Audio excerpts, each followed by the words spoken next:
Hi everybody, I'm Bree the Plant Lady, and today's video is all about thinning poppies.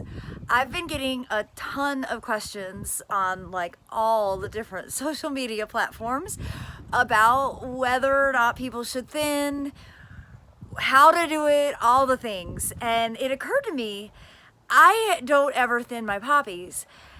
And it's because that's how I learned to do it, right? I've actually never really even questioned whether I should or not, because the way I was taught, we didn't.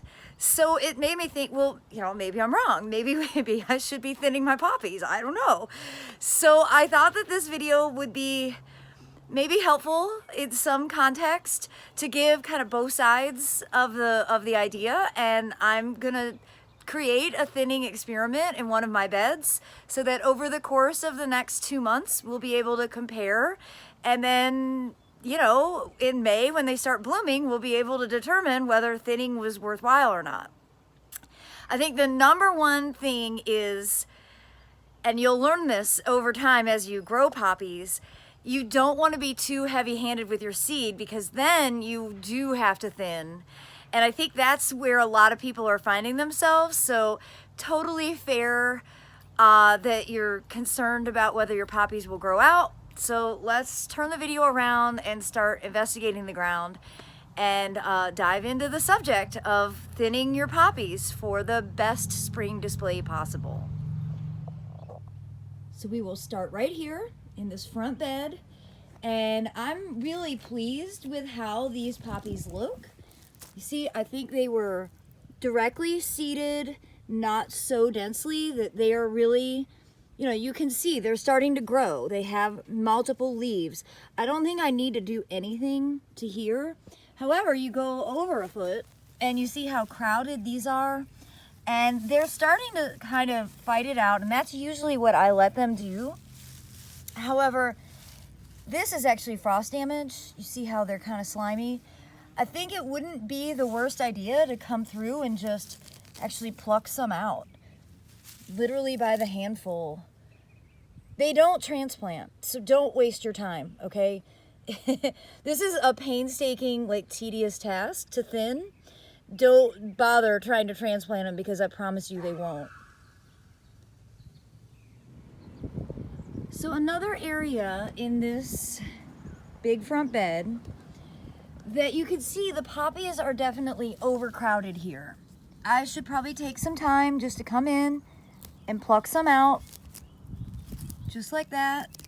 I mean, I'm not going to be real exact about it, because this kind of tedious activity is not what I'm best at. But I think just a little bit of thinning in a bed like this will definitely help allow some of these others to establish better. So I could easily spend a few hours in this bed, but I unfortunately don't have that luxury today because I have to drive to Virginia. So it'll be here waiting for me next week. Now here are some poppies that were self-sown, and look at how they perfectly space themselves. I can't seem to get out of the shadow. There we go.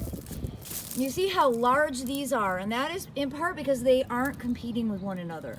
So you could easily go through your beds and thin them to look more like this, where they are more spread out. This will lead to bigger plants. Bigger plants will have a lot of flowers. So even though it's fewer plants, you aren't really gonna have less of a display. Now this border is where I'm gonna do my thinning experiment. And I started last night, and then I got distracted because the cabinets started getting installed and they were putting them in the wrong places. So, first of all, I have to weed. I am gonna basically use this peach tree. Everything to the left side, I'm gonna thin. Everything to the right side, I'm gonna leave alone.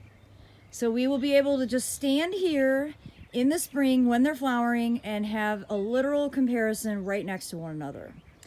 All the soil's the same. This bed gets the same absolutely zero amount of attention. So the main thing is These were sown the beginning of January, so they're a little bit smaller than other parts of the yard. And you can see they're really dense throughout here. But remember, this is the side I'm not gonna do anything to. So over here, get out of the shadow, over here where you can see, of course, there's vetch, because there's vetch everywhere. But you see how dense these are? I am gonna come through and just start grabbing them out. And the bees are like mating at this season. Again, tiny little tap roots. You see that? They do not transplant. Don't waste your time. Just throw them away. And then the lesson to really learn here is next year, don't sow them so thick. And here I'm doing the same thing, so this isn't like me scolding you, it's just awareness for all of us that if you don't seed them so thickly, you won't actually have to go through this tedious process of thinning by hand.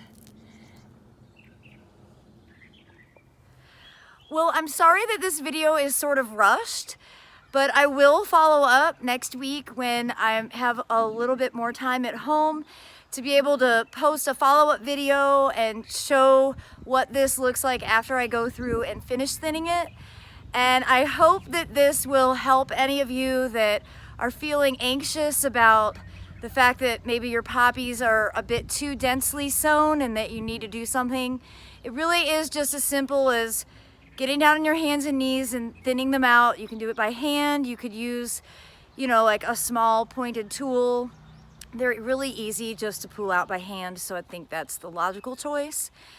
And I will definitely post a follow-up video early next week to be able to continue this conversation, and I look forward to sharing the results of this poppy thinning experiment, just something, again, that I have never done in my 20 years of growing poppies. So this is something that we can all gain valuable information from. Thanks so much for your inquiries and for always keeping me on my toes. I really appreciate the interaction that I'm getting from all of you. So I just want to give a shout out to everybody who takes the time to like these videos and to, you know, post a comment and follow up with questions. So thank you all so much for watching and for participating, and I'm wishing you all the best. Have a great one, everybody.